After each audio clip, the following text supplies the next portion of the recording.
Hello, my friends. Thank you for joining me for another thoughtful moment with old Dr. D. Be as warm water. Take the shape of a situation and fill it with warmth. Empathize and validate. Show compassion. Only offer advice when asked. Be prepared to have that advice rejected. Try not to take it personally. Have a sense of humor about it. Tease gently. Historically, some believed that a devil, a fallen angel, comes in through the corners, never obviously through the door of our souls. Kind angels, when they want to be heard, do the same. When they appear obviously, people run or resist, but when they come in through the corners, they can exert a graceful influence, sometimes only felt later. So this was inspired by conversations I had with some of my junior colleagues about what it is to really take up other people authentically and to relate to them caringly. Oftentimes in our situations, oftentimes in the context of our lives and our relationships, we have an opportunity to take those moments up assertively or fiercely or sharply. And there's a time and a place for that. In general, though, we can develop an attitude and a habit of taking up whatever relationship we have, whatever conversation we are having, in a gentle way. That as inflexible as other people can be, we can be flexible enough to accommodate the situation and bring kindness and compassion to it. You know, there's that old adage that when someone treats you indifferently or even cruelly, your kind response costs you nothing and profits the situation everything. The other thing that when I was thinking about is oftentimes when people come to us for advice, our friends, our family, and we want to give advice because we love them and we want to see their suffering end. And when we give them this advice, though, oftentimes it's rejected. It's amusing for me when, friends who have come to me for advice and comfort through the years go to a therapist, and then later they're talking about a conversation they had with their therapist, and they're like, the therapist said I should try, this or that, so I'm going to try this or that. And I've learned not to say, I told you so, or chuckle in their faces. Instead, now, in my old age, I just smile and nod that I'm glad that they could hear it from somebody else.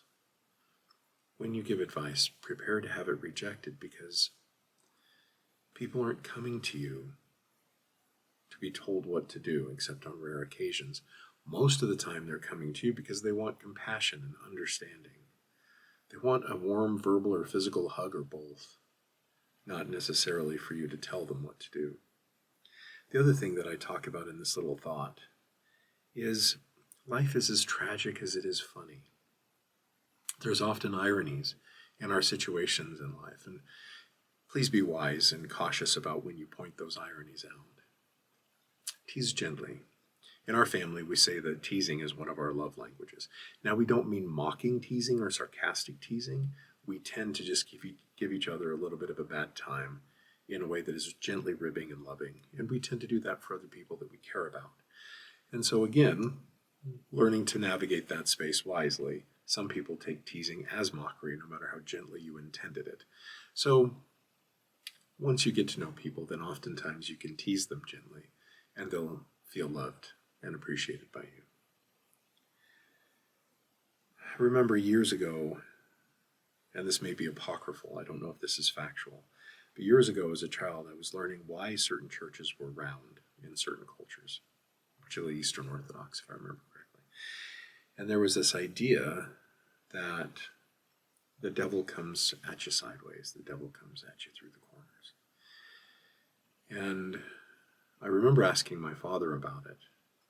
And he made an observation at the time. He said, when you read in Judeo-Christian scripture, you'll find that when angels appear, people run and scatter. And they were sore afraid, right? And yet, the more diabolical forces, the more tempting forces or destructive forces, people will just listen to all day, even it's to their destruction. And it dawned on me that, you know what? we can do the same thing. That when we come at people directly, when we come at them at their face, here's what you need to do. I know your situation. I'm the expert about this situation. Here's what you need to do.